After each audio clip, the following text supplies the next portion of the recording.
बिस्मिल्लाहिर्रहमानिर्रहीम। अस्सलामु अलैकुम सजना ते बेलियां की हाल चाल हैं तुहाडे।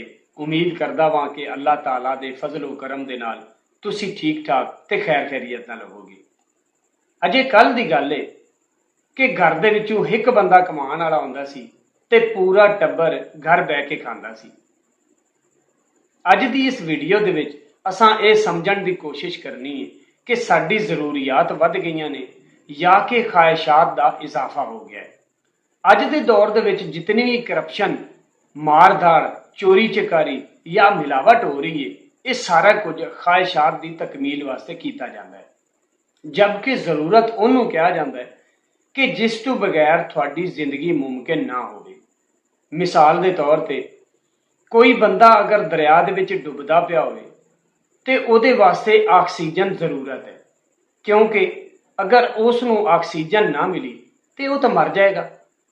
इस वजह तो उहदे वास्ते ऑक्सीजन जरूरत है। मकसद ये है कि जे तुहानूं प्यास लगी है तो पानी तुहाडी जरूरत है, ना कि जूस या कोल्ड ड्रिंक। इत्थे जूस या कोल्ड ड्रिंक तुहाडी ख्वाहिश है, जरूरत नहीं। साडे विच सब तो वड्डी बीमारी ये आ कि असीं ख्वाहिश नूं भी जरूरत समझ लैंदे आ। और जिस तरह कहंदे ने कि पार्टनरशिप होंदी ही टुटण वास्ते है, इस तरह ख्वाहिश होंदी ही खत्म होने वास्ते है।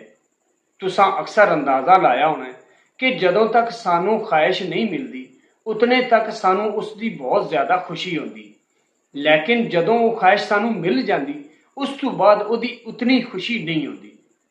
साडे नाल अक्सर इस तरह के भी हादसे हो जाते हैं कि असीं अपनी ख्वाहिश पावन तो बाद उस तू जान छुड़ावन वास्ते भी हजार तरह के तरीके आजमाने कि इहदे तो साडी जान छुट जाए। अज दे इस महंगाई के दौर दे विच आम जरूरत दीयां चीज़ां भी बंदे तो बहुत दूर चलियां गईयां ने, लेकिन अगर फिर भी तुहाडे कोल इस्तात है तो तुसी जरूर खरीदो। और जिस तरह कहंदे ने कि एक बंदा अपने बच्चे नूं नाल लैके बाजार विच जा रहा सी ते बच्चे ने एक जगह ते कबूतर देखे। उन्हें वालिद साहब ने कहा कि अब्बा जी मैं कबूतर लैना है। उन्हें कहा कि यार जा पुत्र पता कर किन्ने दा मिलता है। बच्चा गया दुकानदार को, उन्हें पूछा कि अंकल जी ये कबूतर का की रेट आ। तो दुकानदार ने कहा पुत्र ये 5 रुपए का कबूतर मिलना है। उन्हें वापस आके अपने वालिद नूं दस्या। वो वालिद ने कहा कि पुत्र चल घर चलीए, कबूतर बड़े महंगे आ। थोड़े ही दिनों तो बाद एक दिन उन्होंने फिर उतों गुजर होया तो प्यो ने कहा पुत्र नूं पुत्र जा ना पता कर कबूतर का अज की रेट आ।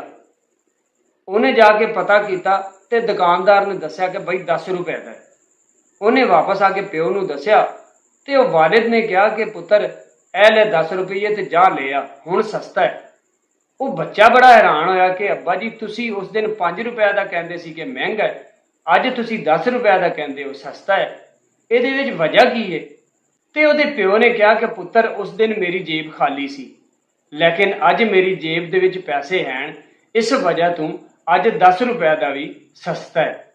इस गल तो तुसां अंदाजा ला लिया होना कि मेरे कहने का मकसद यह कि अगर तुहाडी इस्तात है, अगर तुहाडी जेब दे विच पैसा है हक लाल दा, फिर तुसी अपनियां ख्वाहिशां दी तकमील जरूर करो।